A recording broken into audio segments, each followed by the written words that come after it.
Hi, thank you, everybody, for being here. John, thank you for moderating. And I appreciate everybody who's really powering through. We're almost at the end. It's going to be good. Um, I especially want to note what I'm going to try to do here is maybe extend some of the things that we heard in John's plenary session. I was sweating a little bit because I was hoping he was not going to do an extended analysis of Kirchheimer's In Quest of Sovereignty, because that's what I'm going to do. And whew, right, so I think we might hear some new stuff, but I want to sort of couch this in what I take this broader project to be and why I got interested in racket theory. Um, there's a composite photo of Karl Marx in Trier, right? And Horkheimer and Adorno are both listed as philosopher and sociologist, right?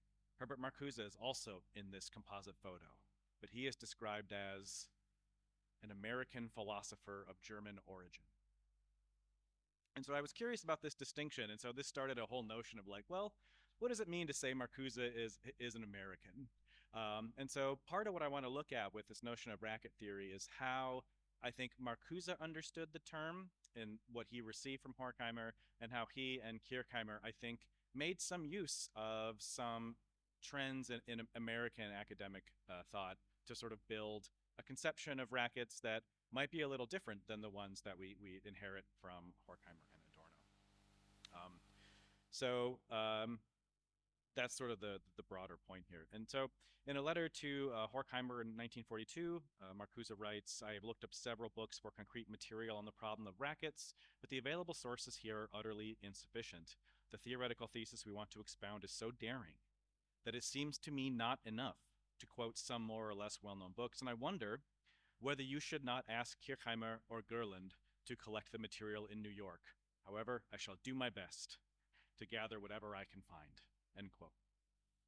And so, while, as we already heard, Horkheimer did develop the theory somewhat, its fragmentary sections are in the Dialectic of Enlightenment. Kirchheimer did sort of pick up the task a little bit, although maybe not in the way that was initially proposed. Um, so, um, I want to try to pick up some of these fragments then of racket theory, not only to see the differences in the way that the sort of Horkheimer and Adorno contingent deploy it, versus I'm gonna pit them against each other. You have Horkheimer and Adorno with their sort of conception, and then Marcuse slash Kirchheimer on the other side. So we're gonna try to put those two in conversation. Um, so while Marcuse and Horkheimer shared some correspondence, as I just mentioned, over some of these general components of racket theory, um, including Marcuse providing feedback on an essay that Horkheimer never published, neither of the two fully developed a systemic theory of rackets. Still, between the snippets in Horkheimer's writing as well as Marcuse's reference to the concept in some of his own essays, there are some fragments of what might be called a theory sort of emerged. But I want to argue that its most comprehensive expression you can find in the 1944 article by Otto Kirchheimer, In Quest of Sovereignty. Um, just as an interesting curiosity, Henrik Grossman, Friedrich Pollock also were invited to contribute to this discussion, both flatly refused for reasons that we all know, right? But before analyzing Kirchheimer's contribution, I'd like to sort of give some of the groundwork from Horkheimer and Marcuse in their deployment of the concept. As we've already heard from John, Horkheimer defines racket as gangster rule, and that it is the quote true nature of social domination. And I think here Horkheimer wades into a really kind of choppy waters, right? Because it becomes this trans-historical concept, as John mentioned, that and because it's always there, it becomes this overwhelming totality. It's difficult to see the constitutive outside from which you can critique it, right? In other words, it loses its dialectical valence. Um, and so Marcuse, in his notes to Horkheimer, mentions this. Right? He says you need to pay attention to the let's see, sorry. Marcuse says that we need to look for these outside edges of these structures where domination can never fully be complete. He warns Horkheimer that his discussion of labor rackets represents an analysis of sclerotic labor bureaucracies that have been fully integrated and rationalized into racket logic, but that this does not represent the entirety of class potential or of organized labor itself. In other words, there's other ways to look at this. Marcuse pushes Horkheimer to investigate the current dimensions of old categories like labor aristocracy to reflect the changing aspects of, quote, monopolistic and technological rationalization, increased efficiency, and increased dependency, to find differences between old and new forms of labor organizing and the emancipatory potentials therein. So, emphasizing the role of technological dynamism in organizations and society is, I argue, sort of one of the fortes of Marcuse in relation to the sort of first generation Frankfurt School. And he does so here as well.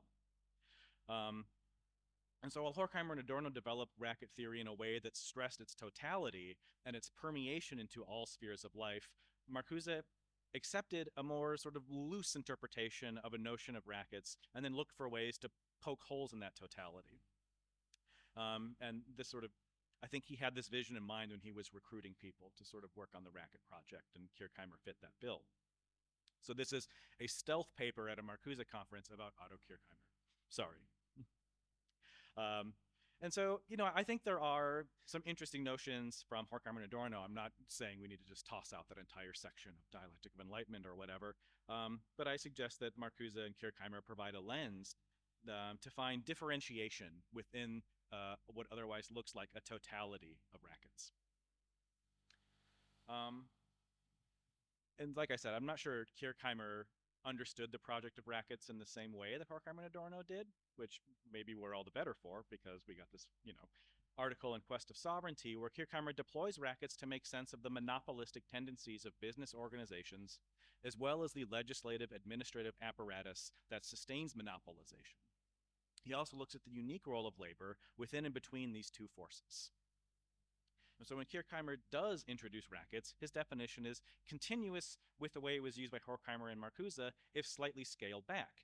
In other words, Kirchheimer says rackets are, quote, an establishment of domination over a segment of the process of production or distribution, right? So there's a continuity here. There's segmentation. I think of the sort of analogy of a kind of a churn, right? Like there's a temporal and spatial dimension to this, right? Where it's not just racket gets established, it's there for all time. You know, the power dynamics shift, some get larger, some get smaller, and things sort of move in this sort of churn. And I want to take a brief moment too to suggest that I really like what Kirchheimer's doing here because as I'm trained as a political scientist, and what Kirchheimer's doing is just decimating the sort of fancy liberal notions of American political science that say, well, you know, the way pluralistic democracy works is various interest groups get together in some abstract imaginary area and they just talk to each other and figure out what they all want from each other. And then the government makes that all happen for them. And that's democracy. Right? Kirchheimer is saying like, well, yeah, that's kind of what happens, but that's what rackets are, right? So you get this recasting of what American institutional politics looks like from this perspective of sort of racket theory. Kirchheimer extends this analysis then, and he tries to talk about the psychological motivations for racket formation, as well as it establishes the state as the entity that manages rackets, given its sovereign capacity for decision making and its ability to regulate certain rackets as legitimate or illegitimate in a sort of ex nihilo fashion, right? And I think, again, as we think about this churn of rackets and their relation to the state, I think it's really important to also keep in mind that for Kirchheimer, you know, I think he both wants to resist the idea that the state is this sort of like completely separate sphere that manages rackets, the sort of, you know, bureaucracy of the bourgeoisie kind of, you know, conception. But also, he wants to resist the idea that big business just runs the state. Clearly, you know, I don't think he accepts either of those things. I think the sort of model that Kirchheimer builds is one in which the state plays a sort of management role, right?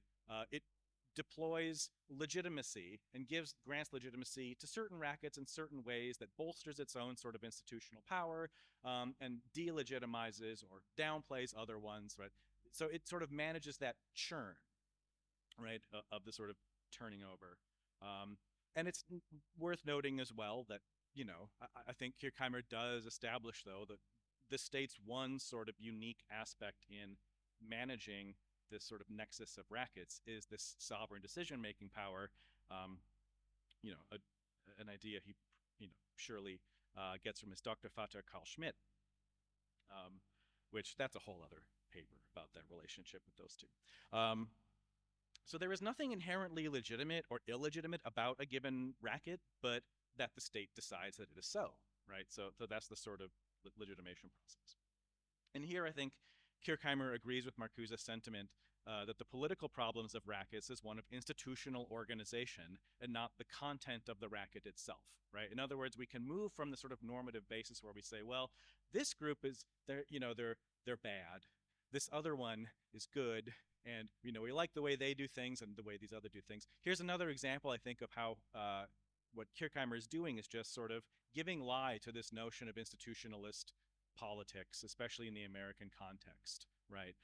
In other words, in the States, whenever things go wrong in the great financial crisis of 2008, the problem wasn't investment banking itself.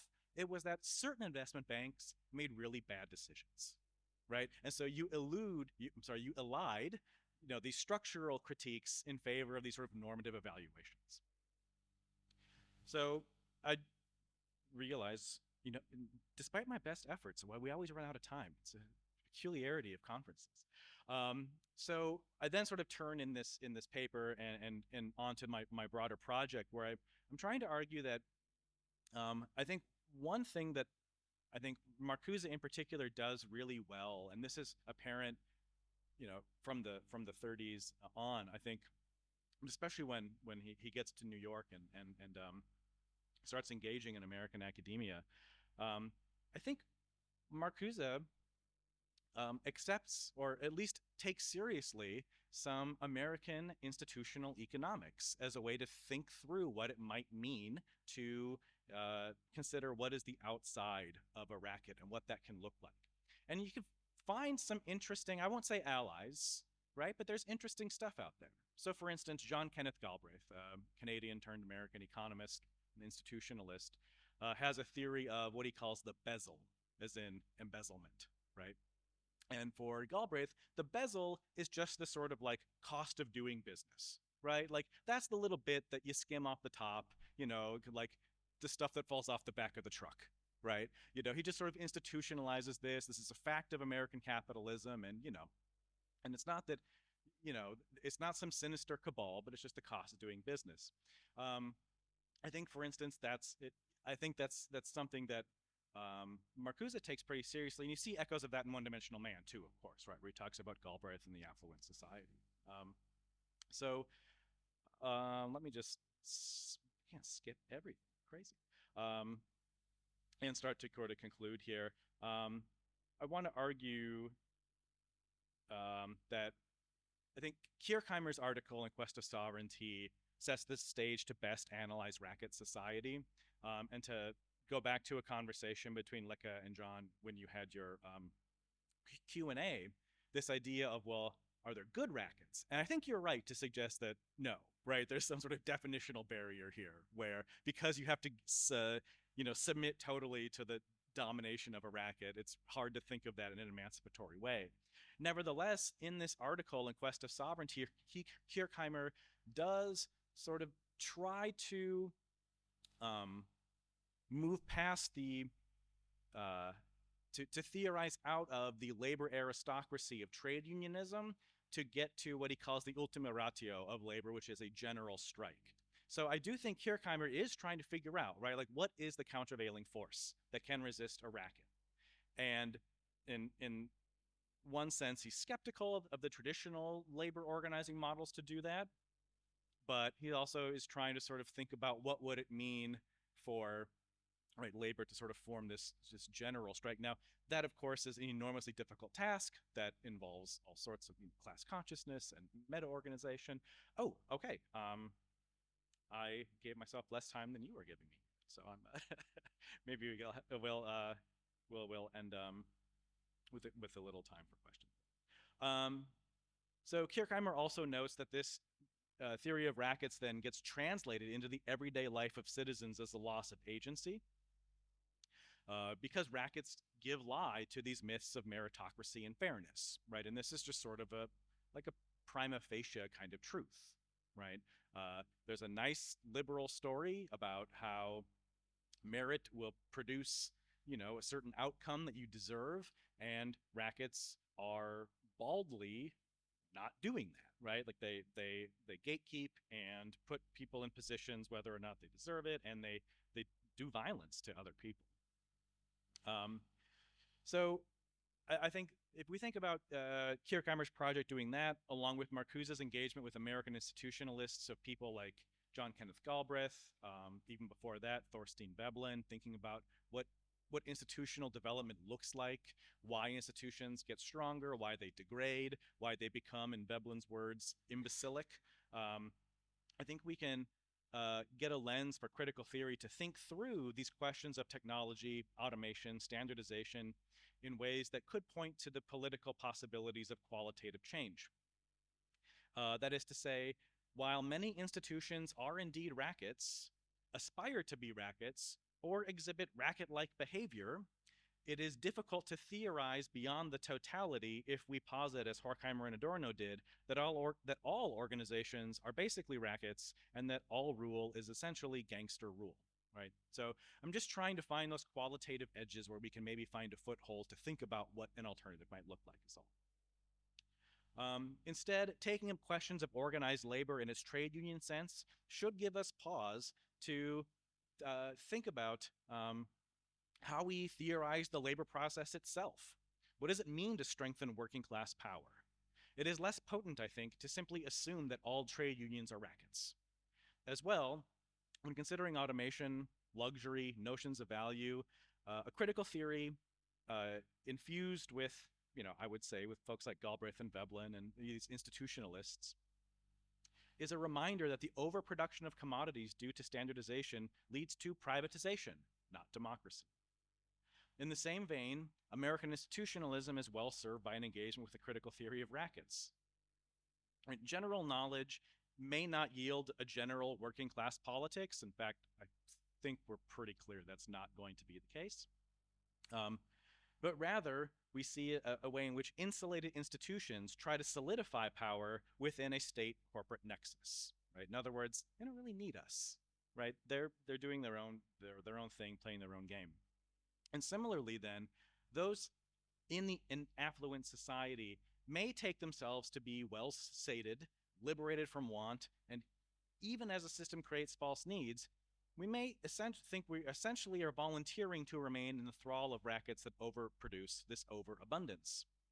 But I think a dialectical engagement is strengthened then with a strong visibility of institutional arrangements and thinking through the labor process itself and going back to some of those old categories, as we've been saying, can lead to, I think, a more complete notion of racket theory. I'll leave it there. Thank you.